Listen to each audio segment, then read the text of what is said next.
जय जगन्नाथ। तो आपण मानक अनुरोध भिडटी जदि भल लगे ताले भिडटी को लाइक शेयर सब्सक्राइब करने।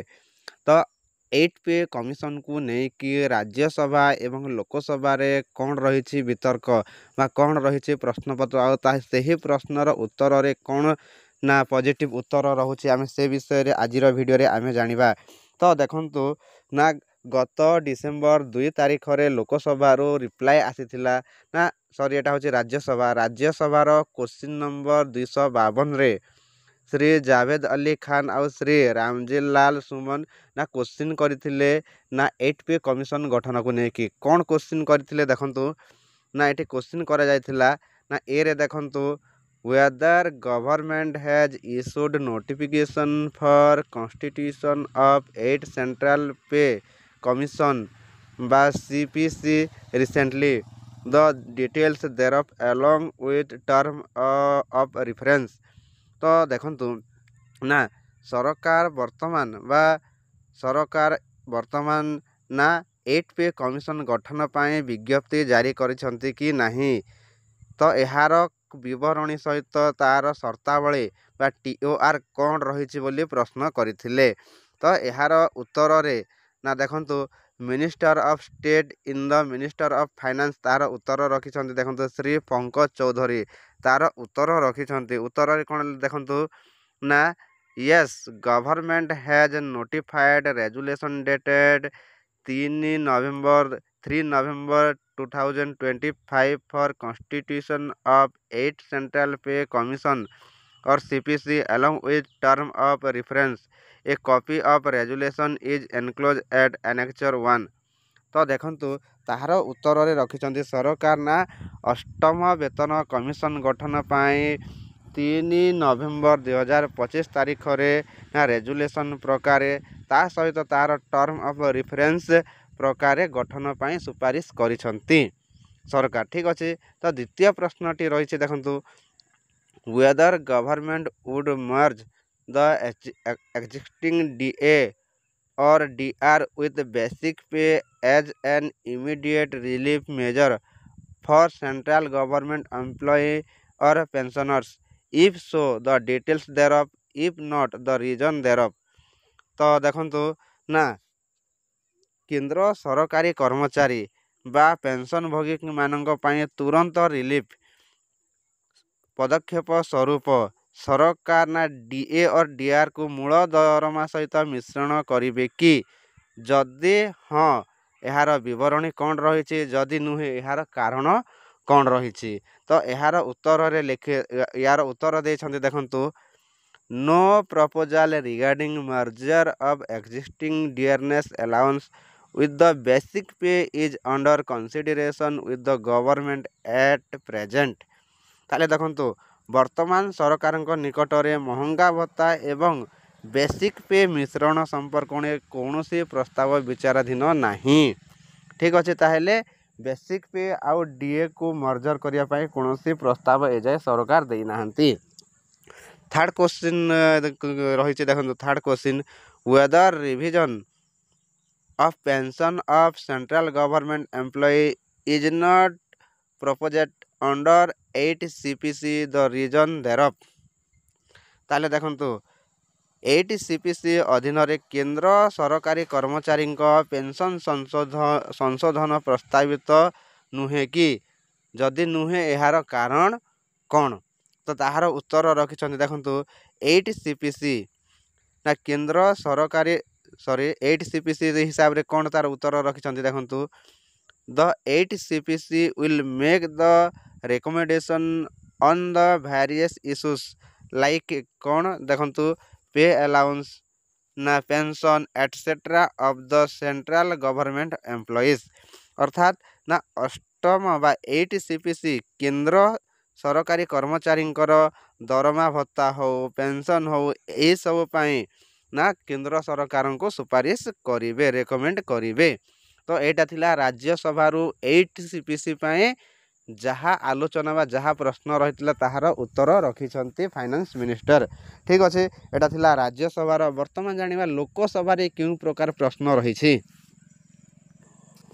तो तो देखंतु लोकसभारू मध्य ना देखंतु लोकसभारे मध्य ना क्वेश्चन नंबर 212 प्रकार आंसर दिया जाइथिला ना डिसेंबर 1 डिसेंबर 2025 रे।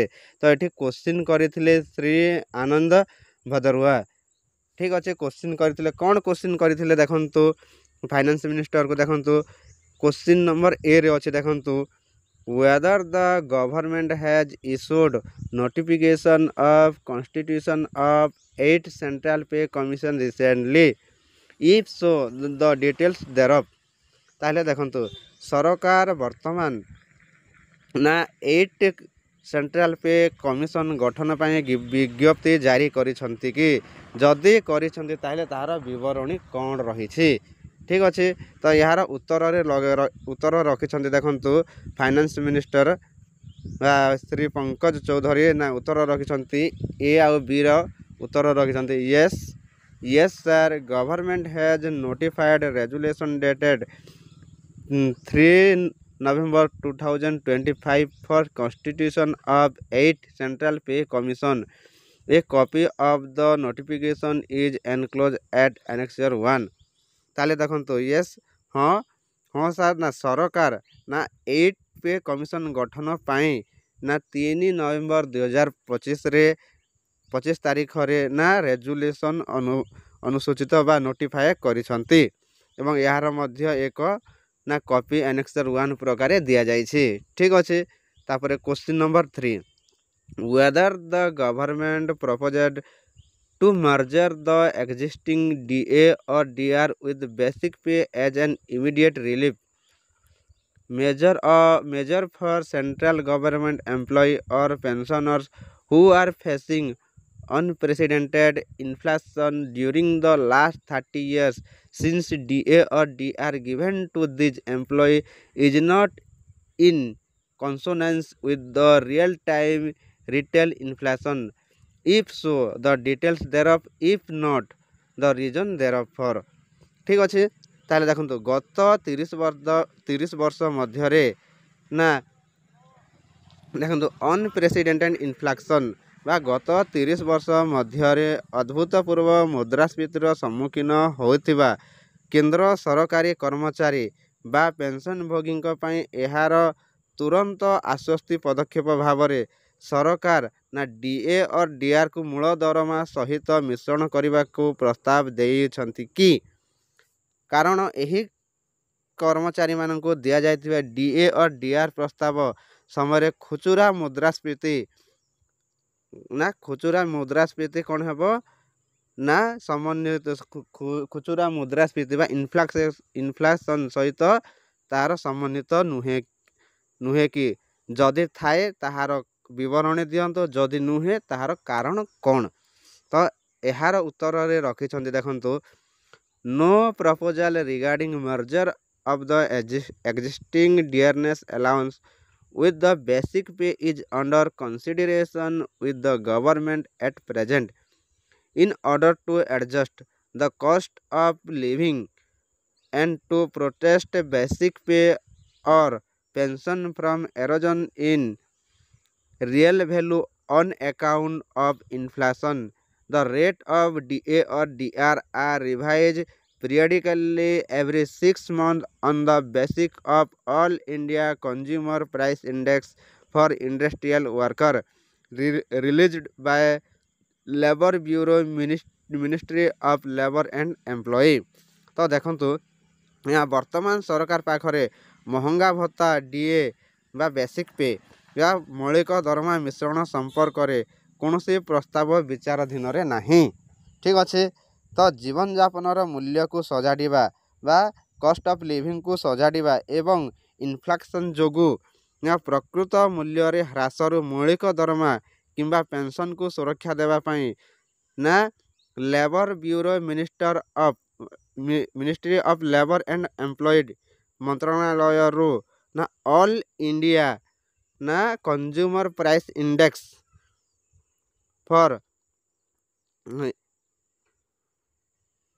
ना कंज्यूम ये देखो आउ थे all India consumer price index आधार रे प्रति 6 मास रे थरे डीए और डीआर हार संशोधन करा जाई थाए। ठीक अच्छे तो यही प्रकार लोकसभा एवं राज्यसभा रे 8 पे कमिशन को लेकिन तर्क वितर्क वा प्रश्न काल रही एवं ताहार उत्तर ना